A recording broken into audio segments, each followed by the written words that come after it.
With Assad gone, new era starts in Syria, as the world watches Syrians awakened on Monday to a hopeful if uncertain future, after rebels seized the capital Damascus and President Bashar al-Assad fled to Russia following 13 years of civil war and more than 50 years of his family's brutal rule. With a curfew declared by the rebels, Damascus was calm after dawn, with shops closed and streets largely empty. Most of those out were rebels, and many cars bore license plates from Idlib, the northwestern province from which the fighters launched their lightning advance just 12 days ago.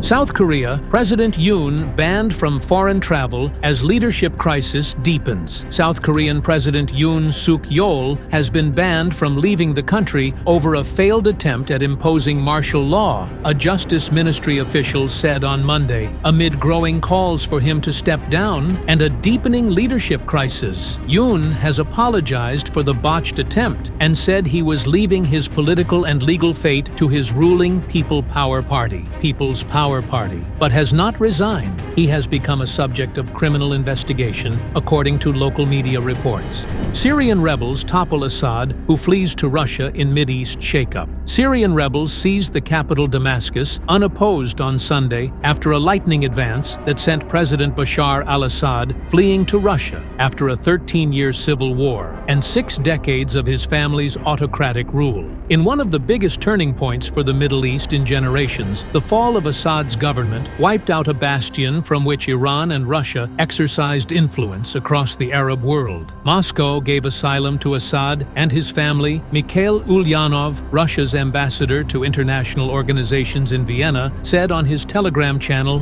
"Police detain man in connection with United Health exec." Killing reports say authorities on Monday detained a man in central Pennsylvania in connection with last week's murder of United Healthcare CEO Brian Thompson after finding him in possession of a gun, a silencer, and false identification cards similar to those used by the killer. Several media outlets reported investigators received a tip about the man after he was spotted at a McDonald's in Altoona by someone who thought he looked like the suspected killer, CNN reported, citing unnamed officials.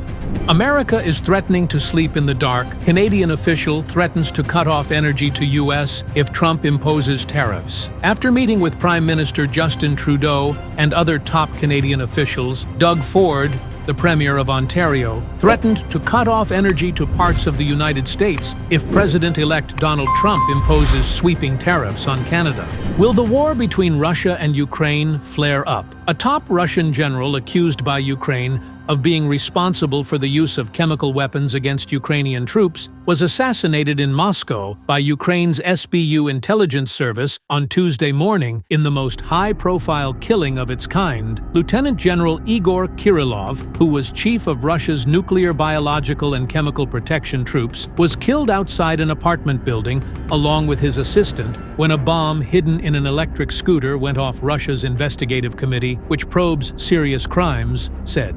Putin ends the war on Ukraine. Russian President Vladimir Putin said on Thursday that he was ready to compromise over Ukraine in possible talks with United States President-elect Donald Trump on ending the war and had no conditions for starting talks with the Ukrainian authorities. Trump, a self-styled master of brokering agreements and author of the 1987 book Trump, The Art of the Deal, has vowed to swiftly end the conflict, but has not yet given any details on how he might achieve that. United States to announce final package of new arms for Ukraine. In coming days, the Biden administration will announce in the coming days its final Ukraine Security Assistance Initiative package, using up the remaining funds set aside to buy new weapons for Ukraine, according to 2 sources familiar with the matter. The package includes air defense interceptors and artillery munitions, according to a 3rd source, but the exact contents are expected when the package is announced in the coming days. The package will be worth about $1.2 billion,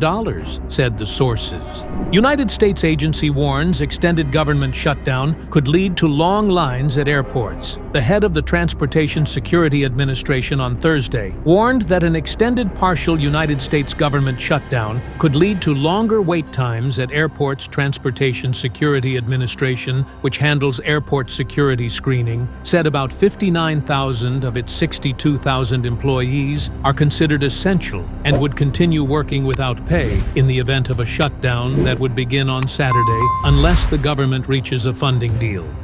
German Christmas market attack kills 5 injuries. 200 German authorities are investigating a Saudi man with a history of anti-Islamic and Islamophobic rhetoric, and Muslims as a suspected driver in a car ramming attack at a Christmas market in the city of Magdeburg that killed 5 people, officials said on Saturday. The attack on Friday evening on crowds of market visitors gathered to celebrate the pre-Christmas season comes amid a heated debate over security and immigration during an election campaign in Germany where the far-right votes strongly